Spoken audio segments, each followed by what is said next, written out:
नमस्कार, मैं खबर में आपका स्वागत है। मैं हूं राघवेंद्र सिंह। आज हम बात करेंगे मध्य प्रदेश की अवैध कॉलोनी को लेकर। दरअसल अवैध कॉलोनी और वैध कॉलोनी के बीच बहुत बारीक सा फर्क है, और वो बारीक सा फर्क ये कि सरकार की मर्जी है तो अवैध हो जाती है, और सरकार की मर्जी अगर नहीं है तो वो फिर वैध हो जाती है।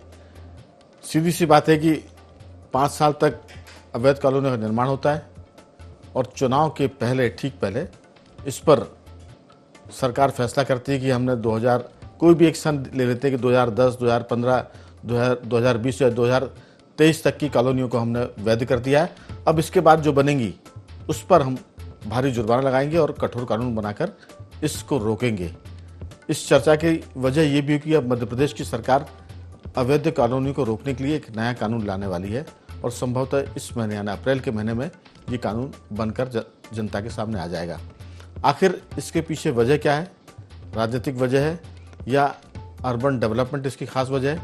वैसे भारतीय जनता पार्टी की पहचान है कि वो अर्बन डेवलपमेंट के लिए मानी जाती है, लेकिन पिछले 2-4-5 साल नहीं, 15-15, 20-20 सालों से जब मास्टर प्लान नहीं बनता तो इस बात पर भी संदेह होता है कि ये कैसा अर्बन डेवलपमेंट है जिसके लिए प्लानिंग नहीं हो रहा है। अब अगर बिल्डर प्लानिंग करेंगे डेवलपमेंट की तो जाहिर है कि हर कोई अपने फ़ायदे की बात सोचेगा। इसमें बिल्डर को दोष देना भी ठीक नहीं, क्योंकि वो ज़मीन खरीदेगा, सड़कें बनाएगा, कवर्ड कैंपस बनाएगा, सीवेज सिस्टम बनाएगा अपने हिसाब से।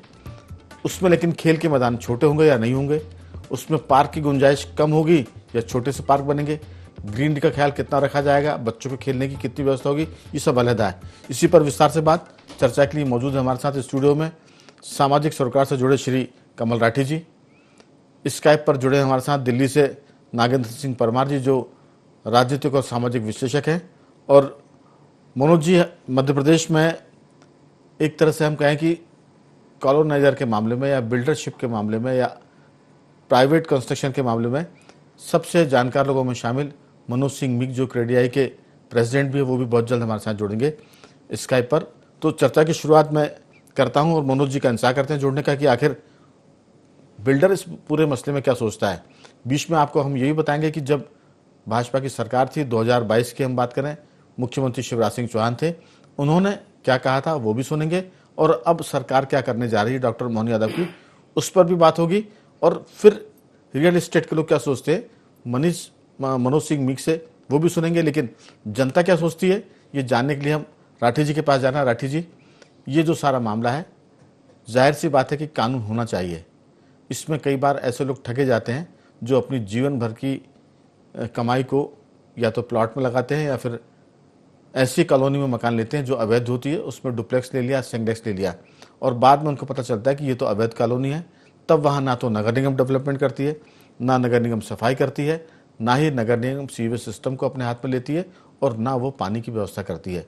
तो एक तरह से वो बेचारा आम आदमी इसमें लुट जाता, पिट जाता है। आपकी राय, किस ढंग से देख रहे हैं सरकार के नए कानून को और पिछली पूर्ववर्ती सरकार जो भाजपा की थी और मुख्यमंत्री शिवराज सिंह चौहान थे, उनके निर्णय को, और अब की सरकार के संभावित कानून को?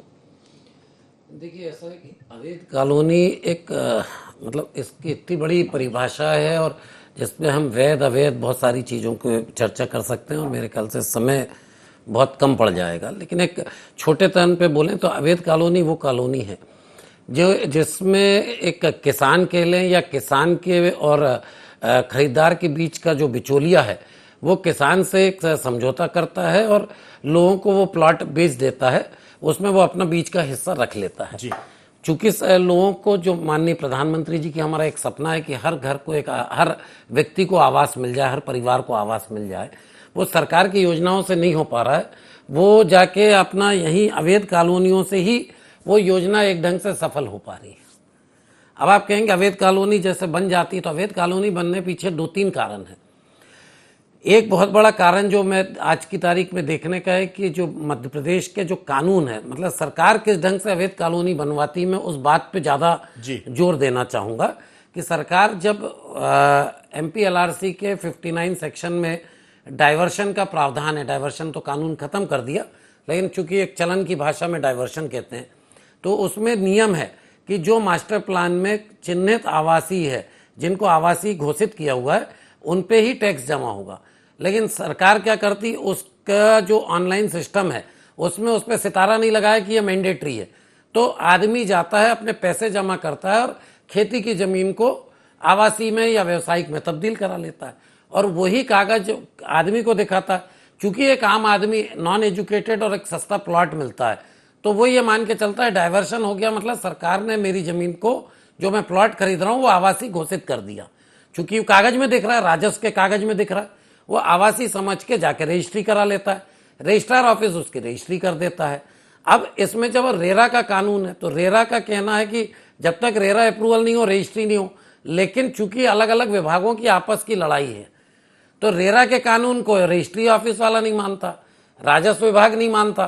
तो इन सब चीजों के चलते एक अवैध कॉलोनी विकसित होने का आसान रास्ता सरकार मुहैया कराती है। और जैसे ही चुनावी वर्ष आता है, जो चुनावी का 5वां साल होता है, उसमें वो एक घोषणा कर देती है, और ये घोषणा लगभग 96 से चली आ रही है कि इस सन तक की कॉलोनी को वैध कर देंगे। इसका 2018 में ग्वालियर की खंडपीठ ने, जो सरकार ने कानून बनाया था अवैध कॉलोनी को वैध करने का, उसे ही अवैध घोषित कर दिया। फिर 2021-22 में फिर से कानून बनाया गया, और उसके बाद फिर चुनाव में फिर कुछ तारीख बदली गई। तो ये एक ऐसा सतत खेल है कि अवैध कॉलोनियां बनती रहती हैं और उसको सरकार नियमितीकरण की ओर ले जाती है। तो ये एक इतनी चलन में इतनी आसान प्रक्रिया हो गई, क्योंकि एक जब बिल्डर को ये काम करना हो तो उसके लिए बड़ी कठिनाई का काम है। इतनी जगह जाके उसको अनुमतियां लेनी पड़ती है, और उसके बाद जो आप कह लें कि जो हम सुविधा शुल्क भी देना पड़ता है, तो जमीन की कॉस्ट बढ़ती जाती है, तो वो सस्ता मकान नहीं दिलवा पाता। अब सुविधा शुल्क को आप तो लिहाज में नहीं बोल रहे हो, यानी रिश्वत देनी पड़ती, सीधा सा उसका ये मतलब है कि जब तक आप सरकारी महकमों को रिश्वत नहीं देंगे, झोले में नोट भर कर नहीं ले जाएंगे, तब तक आपको अनुमतियां नहीं मिलेंगी। मोटे तौर पर आम लोगों के बीच में इस बात की चर्चा है।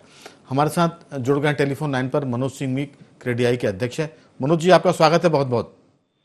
नमस्कार सर जी, बहुत सारी माने आपका जो बिजनेस है, जो आपका शहर लोगों को घर देने का जो सपना है, अगर हम बात करें कि सरकारी जो संस्था होती है वो हाउसिंग बोर्ड है, जो बीडीए की बात करें तो शहरों के विकास प्राधिकरण है, फिर आवास संघ है, ये संस्थाएं आम आदमियों को घर देने में नाकाम रही, और अगर उन्होंने घर देने की तैयारी भी की तो उसमें फिर समय सीमा बहुत लंबी खिंच गई, फिर जो क्वालिटी कंस्ट्रक्शन है वो नहीं मिला उनको, और इस सब के चलते सड़क से लेकर कॉलोनी बनाने तक प्राइवेट सेक्टर ने कदम रखा।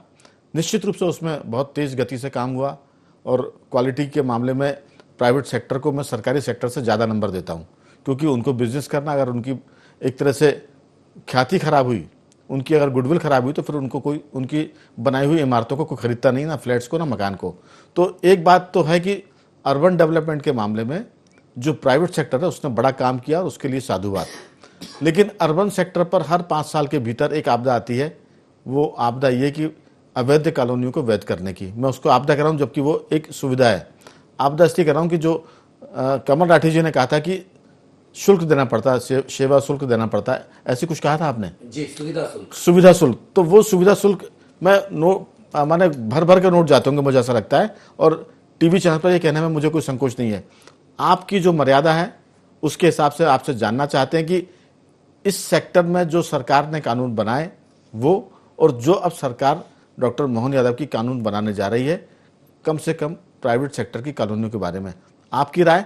चर्चा के बीच में मैं सिर्फ इसमें एक चीज़ जोड़ूंगा कि जिस ढंग से शिवराज जी की सरकार थी, 2022 की बात करें, इलेक्शन के पहले उन्होंने कहा था एक कार्यक्रम में कि 2000 पहले से बनी अवैध कॉलोनियों को वैध करने का हमने फैसला किया है। ये कौन कह रहा है? मुख्यमंत्री शिवराज सिंह चौहान कह रहे हैं।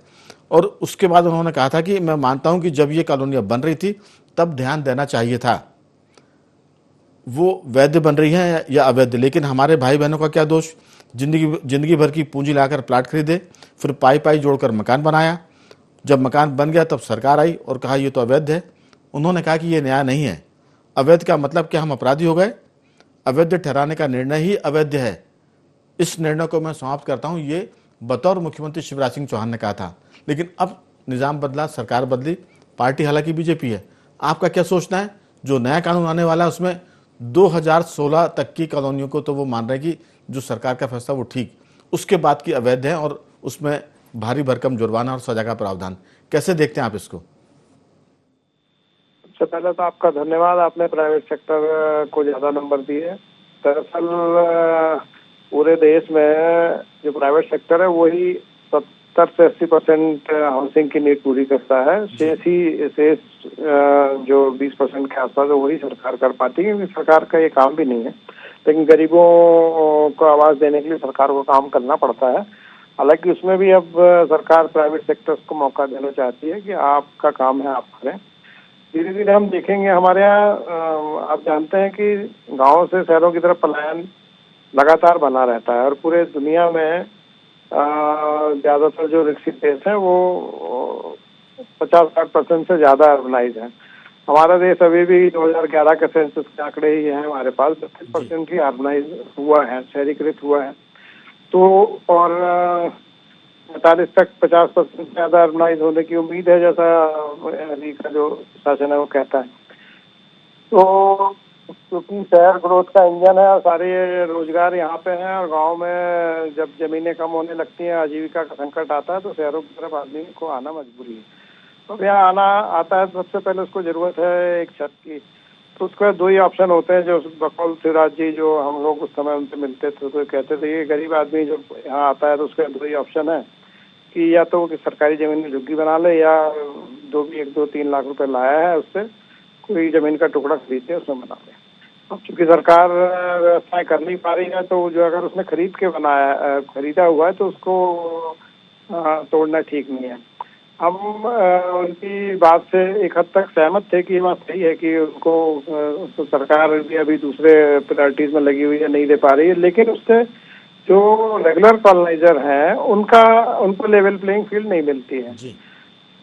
जो ऑर्गेनाइज प्लेयर हैं उनके ऊपर 1000 तरह के टैक्सेस हैं। मतलब हमने आज से 10 साल पहले कैलकुलेट किया था कि 100 रुपए में से 39 रुपया हमारा ये करों में, शुल्क और ड्यूटीज में चला जाता है। तो आप ये देखिए कि इतना पैसा तो डेवलपर भी नहीं कमाता जितना सरकार कर के उसमें हमसे लेती है। बिल्कुल। अंतिम रूप से तो वो महंगा मिलेगा ही, जो कम किफायती मकान खरीदना चाहता है।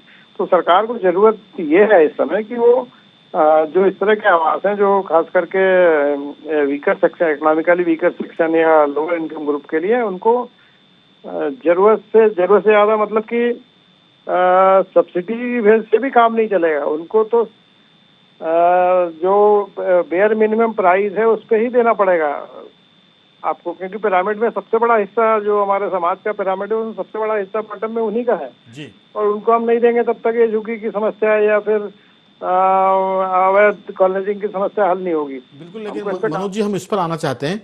ये तो हुआ वीकर सेक्शन की हम बात कर रहे हैं।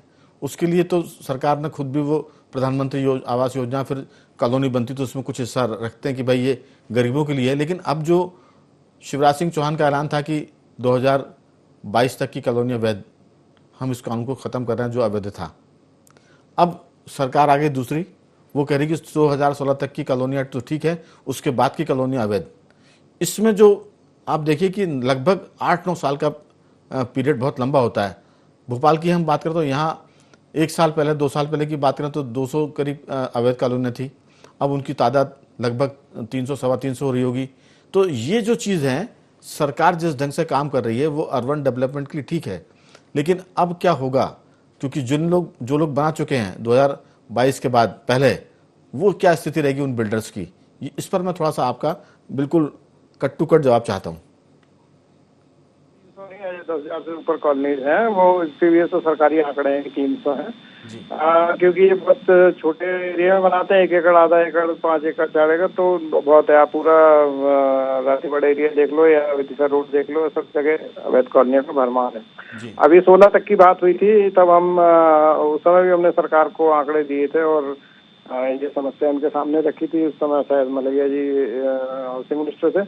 अब जो सरकार आई है, अभी जो सरकार है, वो असल में शहरी विकास पे बड़े परिवर्तन कर रही है और ये पूरे देशव्यापी समस्या है असल में अवैध कॉलोनाइजिंग की। तो इस पे लगाम सरकार पूरे देश में लगाना चाहती है, तो उसी का एक हिस्सा ये भी है और ये एक तरह से उनके हित में ही है, क्योंकि जब वो अंतिम रूप से अवैध प्रॉपर्टी ले लेता है तो उसका ना उसको लाभ मिलता है, ना वो वारिसों के लिए जो छोड़ जाता है, ना वो वो एप्रिसिएशन पा पाते हैं, ना मॉर्गेज कर पाते हैं बैंक। मनोज जी, ये तो बात हुई आम जनता की। जो जिस संस्था के आप अध्यक्ष हैं वो कितनी खुश है? खुश की बात नहीं, हमारे लिए तो ये खुशी का विषय नहीं है। अवैध कॉलोनाइजिंग होनी ही नहीं चाहिए, क्योंकि हमारी लेवल प्लेइंग फील्ड नहीं है। अगर ये नियम आता है और ये लागू होता है, नियम पहले भी थे, आपको मालूम है 7 साल की सजा का प्रावधान था, लेकिन वो इम्प्लीमेंट नहीं होते हैं। सबकी नजरों के सामने विकसित हो रही होती है और कहा यह जाता है कि उस समय देखा जाना चाहिए था, लेकिन कोई देखता नहीं है, देख के भी नहीं देखता है वो सब क्यों होता है। बिल्कुल, मैं लौटता हूँ आपके पास। दरअसल इसमें वो बिल्डर परेशान होता है जो सारे नियम कायदे से काम करता है, हर परमिशन वो लेके आता है, वो टाउन एंड कंट्री प्लान की परमिशन लेता है, वो राजस्व के पास भी जाता है, नगर निगम के पास भी जाता है, और इसके साथ साथ वो लैंड यूज भी चेंज कराता है। वो बहुत सारे शुल्क अदा कर चुका होता है, और जो उस जाहिर है कि उसके मकान और प्लॉट की कीमत ज़्यादा होगी बनस्पत उनके जो अवैध कॉलोनी काट के चूना डाला, कॉलोनी काटी, प्लॉट काटे और निकल गए। उनकी तुलना में जो बिल्डर बहुत ही नियम कायदे से चलता उसके लिए ये घाटे का सौदा है। और जो अवैध कॉलोनाइजर हैं वो उनके लिए तो हर 4 साल में कॉलोनी अवैध हो जाती है, और उसमें सरकार की भी जो मंशा होती है मैं उस पर नहीं जाऊंगा, लेकिन साठगांठ जरूर है इस मामले में। मैं लौटता हूँ आपके पास। दिल्ली से जुड़े हमारे साथ नागेंद्र सिंह परमार जी। नागेंद्र जी, दिल्ली कैसी इस मामले में, आपकी राय? वहाँ कितनी कॉलोनियाँ अवैध हैं? वहाँ तो अभी बड़ी हाई राइज बिल्डिंगों को एक तरह से ढहाया भी गया था। मुंबई में भी हमने देखा कि वहाँ भी बड़ी बड़ी इमारतें गिराई है जो अवैध बनी थी सैकड़ों हजारों करोड़ की लागत से। आपकी राय कि दिल्ली कैसी है और दिल्ली के आसपास का इलाका इस मामले को कैसे फेस कर रहा है? राघवेंद्र जी, चाहे दिल्ली हो, चाहे उसके साथ लगता हुआ यूपी का नोएडा, गाजियाबाद इस तरह का एरिया हो, और कमोबेश यही इस तरह का इलाका हरियाणा का हो, सब जगह स्थिति यही है। मेरे जो संज्ञान में ऐसी कहीं कोई ठोस कार्यनीति नहीं है अवैध कॉलोनी की बसावट के खिलाफ, और इसी का फायदा नेता उठाते हैं। नेताओं का और अवैध कॉलोनी की बसावट का चोली दामन का साथ होता है, और इस चोली दामन के साथ एक खूबसूरत शहर को अवैध बीच बीच में अवैध कॉलोनियां बसा के उसकी को पूरी तरीके से बदसूरत और बदहाल बना दिया जाता है। दरअसल स्थिति ये है कि पिछले 25 सालों से गांवों से और कस्बों से रोजगार के चक्कर में बहुत बड़ी संख्या में लोगों का पलायन शहरों की तरफ हुआ है। और शहरों की तरफ हुआ है तो ज्यादातर लोग, क्योंकि देश का बहुत बड़ा सेक्टर अनऑर्गेनाइज्ड है, तो अनऑर्गेनाइज सेक्टर में काम करने वाले की तनख्वाह बामुश्किल 20-30 हजार रुपया होती है। ऐसे में अगर कोई ऑर्गेनाइज कॉलोनी में अपना कोई प्लॉट लेना चाहता है, तो क्योंकि उसमें सीएलयू, आपने बताया सीएलयू की चेंज ऑफ लैंड यूज में बहुत पैसा खर्च करता है एक गवर्नमेंट अप्रूव्ड कॉलोनाइजर। इसके अलावा अमूमन 1000 गज पे करीब करीब 35% जमीन तो उसे पार्क के लिए, स्कूल के लिए, पूजा स्थल के लिए, शॉपिंग कॉम्प्लेक्स के लिए छोड़नी होती है, तो उसकी तो रेट बढ़ना ही है। अनऑर्गेनाइज में ऐसा कुछ नहीं होता। कॉलोनी में जो अवैध कॉलोनी है उनमें आपको कुछ छोड़ना है या करना है, तो वो जब 1 लाख रुपए गज एक ऑर्गेनाइज कॉलोनी में प्लॉट का रेट होगा, और उससे 500 मीटर दूर वही अवैध कॉलोनी कट रही होगी और उसमें रेट अगर 15,000 रुपए गज होगा, तो लोग जो कम कमाने वाले हैं, मध्यम वर्गीय है या निम्न मध्यम वर्गीय लोग हैं, वो उसी तरफ पलायन करते हैं। बिल्कुल। और अगर मैं दिल्ली एनसीआर की बात करूं तो उसमें सबसे बड़ी भूमिका ये है कि अवैध कॉलोनी काटे जाने के बाद में, क्योंकि नेताओं का उनमें संरक्षण होता है, तो किसी ना किसी तरह से बिजली का कनेक्शन मिल जाता है। पानी की व्यवस्था बोरिंग करके खुद कर लेते हैं, और जैसे जैसे, क्योंकि देखिए लोकतंत्र में सिर गिने जाते हैं, संख्या बल बहुत महत्वपूर्ण होता है। जहाँ भीड़ होती है वहाँ सरकार भी और प्रशासन भी उनके आगे नतमस्तक हो जाता है, और देखते देखते पूरी कॉलोनी बस जाती है। अगर कुछ साल बाद वोट बन जाती है, वोट बनने के बाद में राजनीतिक दलों की को दबाव के तहत, मान लीजिए, या वोट बैंक की राजनीति के तहत उन्हें पक्का कर देना होता है। हरियाणा सरकार की अगर मैं बात करूं तो इसी बजट सत्र में, जो मार्च में बजट सत्र था, इसमें 2100 के करीब कॉलोनियों को कहा गया है कि जो अवैध कॉलोनियां थी उन्हें नियमित किया जाएगा, उनसे शुल्क लेके, विकास से लेकर अन्य तरह के शुल्क लेके। तो कमोवेश मुझे लगता है ज्यादातर देश की स्थिति ये है कि अवैध कॉलोनी काटने वालों के खिलाफ सिर्फ FIR होती है, और FIR से बखूबी निपटना जानते हैं, जो खानापुर की मौत होती है। बिल्कुल नागेंद्र जी, दरअसल दिक्कत इसी बात को लेकर है कि जो कॉलोनाइजर ठीक से काम करता है वो घाटे में है, और राठी जी जो अवैध रूप से काम करते हैं, जिसकी साठगांठ अफसरों से और नेताओं से होती है, वो अपना कब्जा करते हैं या जैसे भी है बिना किसी अनुमति के प्लॉट काटते हैं, कॉलोनी बनाते हैं, आगे निकलते हैं, जो मैंने चर्चा के बीच में भी कहा था। दरअसल इसके लिए जो जिम्मेदारी तय होनी चाहिए वो रेवेन्यू डिपार्टमेंट और नगर निगम के अफसर, आखिर वो क्या कर रहे हैं?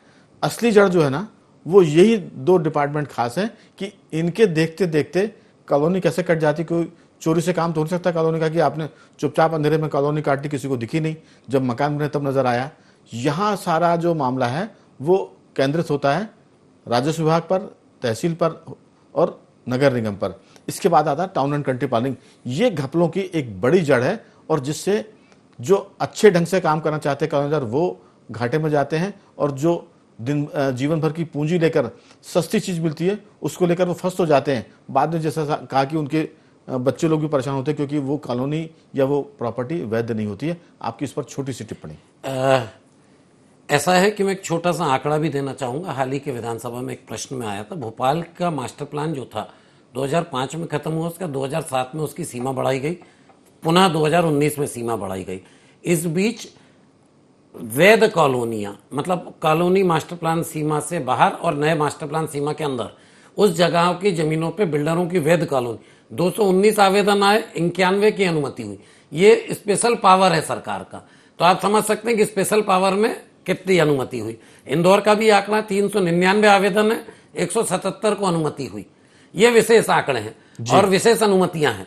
तो इसी तरह ये पूरा जो कॉलोनी, जैसे दिल्ली में से कच्ची कॉलोनी कहते हैं, तो ये पूरा सुप्रीम कोर्ट के भी संज्ञान में और काफी गंभीर है। लेकिन हम ये देख रहे हैं कि जो राजनीतिक दल हैं वो कहीं ना कहीं, जैसे मैंने आपको पहले उसमें कहा कि राजस्व विभाग की वेबसाइट की कई गलतियां हैं जिससे आम आदमी ठगा है।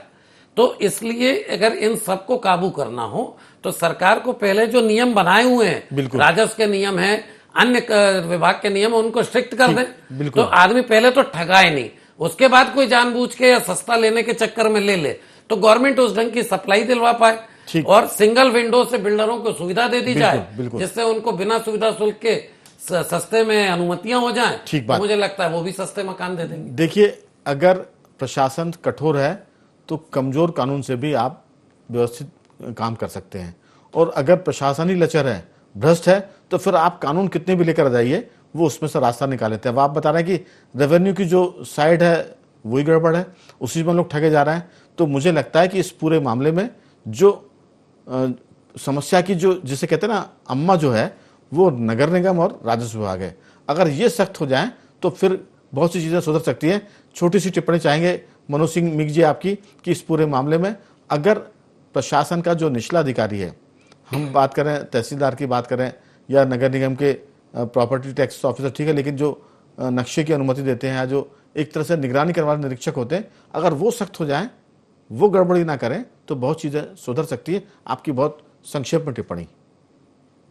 मामला ऊपर तक है, ऐसे समझे आप कि जैसे हमारे साथी बता रहे थे कि डायवर्सन में वो आवासीय का डायवर्सन करा लेते हैं या दूसरी चीज का डायवर्सन करा लेते हैं। दरअसल डायवर्सन जो है वो भू राजस्व संहिता का एक नियम है जी, और वो लगान वसूलने का एक धारा है। तो डायवर्सन जब ये इसको फीस भरते हैं तो कृषि भूमि से कृषि भिन्न हो जाती है, आवासीय और वाणिज्यिक नहीं हो जाती है जी। उसलिए महाराष्ट्र वगैरह में इसको NA बोलते हैं, नॉन एग्रीकल्चर। तो कृषि भिन्न होना और आवासीय होना दोनों अलग अलग विषय है, यहीं से गड़बड़ी चालू होती है जी। फिर आप देखें कि हम एक बार इसके ले आए हाई कोर्ट से, सरकार सुप्रीम कोर्ट चली गई वैकेट कराने की, क्योंकि रेवेन्यू का लॉस होने लगा था, रजिस्ट्रियां बंद हो गई थी। तो मामला बहुत ऊपर तक है क्योंकि रेवेन्यू बहुत बड़ा इन्वॉल्व है ना सभी तरह का। हाँ हाँ। तो और इतनी पूरे देश और प्रदेश में इतनी ज्यादा सेल है अवैध कॉलोनियों की कि इतने बड़े रेवेन्यू को ना सरकार छोड़ना चाहती है सीधे रूप से या परोक्ष रूप से, और ना ही इस तरह के जो लोग इसमें जिनके हित इन्वॉल्व हैं वो छोड़ना चाहते हैं, क्योंकि मामला बड़ा है। तो इसको तो सख्त मनोज जी बना के उसको लागू करके ही कर हो पाएगा जी। दरअसल अवैध कॉलोनियों के लिए, अवैध कॉलोनियां सरकार के लिए भी बड़ी मुफीद होती हैं। उन कॉलोनियों को बनाने वाले भी सरकार के निकट के लोग होते हैं। सबको पता है कि जो एक बिल्डर ठीक से काम कर रहा है नियम कायदे से, तो जाहिर से चर्चा में आ चुका है कि वो उसकी कीमत बढ़ जाएगी, क्योंकि 30-40% तो उसको शुल्क देने में लग जाता है, फिर सुविधा शुल्क देने में खर्च होता है, तो अगर और फिर डेवलपमेंट में खर्च होता है, तो जो आदमी अवैध कॉलोनी काट रहा है उसके लिए ये सारे शुल्क बच जाते हैं। वो सस्ता बेचता है, तो आम आदमी सस्ता समझ के प्लॉट खरीदता है, बाद में वो फंसता अलग बात है, और 5 साल बाद यही सब सरकारें उसको कानूनी जमा पहना देती है। तो इसमें जो ठीक से काम कर रहा है उसके लिए सरकार एक तरह से दुश्मनी निकाल रही है कि आप ठीक से काम क्यों कर रहे हैं, आप भी इनकी तरह काम क्यों नहीं करते कि आप अवैध कॉलोनी बनाइए। ये अप्रत्यक्ष रूप से सरकार के जो काम है उससे ये मैसेज जाता है। भले ही सरकार कहे कि हम तो कानूनी काम करना चाहते हैं, लेकिन वहीं से दिक्कत होती है, समय की कमी। हमने आपकी बात को समझा, लोगों ने सुना। फिर कभी इस मुद्दे पर मनोज जी बात करेंगे तो आपको जरूर जोड़ेंगे। अभी मैं अंतिम टिप्पणी जा रहा हूं, कुछ और कहना चाहेंगे मनोज जी? नहीं, निश्चित रूप से इसको किसी भी हाल में रोका जाना चाहिए और इस पे बिल्कुल। जागरूकता अभियान चलाना चाहिए, क्योंकि ठीक। हो ये रहा है कि अंत में वो जो खरीदार है, जो पैसा लगा रहा है, वो ठगा जा रहा है। बिल्कुल। तो इसी पर पूरी चर्चा है। मैं नागेंद्र जी आपसे छोटी सी टिप्पणी चाहूंगा इस पूरे मामले में। राघवेंद्र जी देखिए, इसके बारे में तो लागू होता है कि गंदा है पर धंधा है। आप देखिए कि जिस संबंधित विभाग को रोकने की जिम्मेदारी में उनके अधिकारियों और नेताओं की मिली भगत जब इसमें रहेगी, तो फिर तो बाड़ी खेत को खाएगी ना। बिल्कुल। उन्हीं की मिली भगत का ये परिणाम होता है कि अवैध कॉलोनियां बसती हैं, कटती हैं और लोग उसमें लेते हैं और अपने पैसे लुटाते हैं। बिल्कुल नागेंद्र जी, तो आपकी ये बाड़ी खेत को खाने वाली स्थिति। आपकी दो बातों में सब हो गया कि गंदा है पर धंधा है, लेकिन जो अच्छा धंधा कर रहा है वो घाटे में है। लेकिन सबसे मुद्दे की बात यह है कि जिस पर मनोज जी भी सहमत होंगे, आप तो कह ही रहे हैं, राठी जी भी होंगे और मैं खुद सहमत हूं कि बाड़ी खेत खा रही है। ये हम सब बातें कर रहे हैं कि हम कानून बनाएंगे, गड़बड़ी नहीं होने देंगे, लेकिन हम चाहते कि गड़बड़ी हो ताकि हमारा भी इसमें एक तरह से अवैध काम होता रहा। मैं तीनों मेहमानों का धन्यवाद करूंगा। मनोज जी आपका बहुत धन्यवाद, नागेंद्र जी आपका धन्यवाद और राठी जी आपका बहुत साधुवाद कि आपने इस चर्चा में हिस्सा लिया। तो बख और मैं सिर्फ इतना ही। बने रहिए हमारे साथ और देखते रहिए IND24।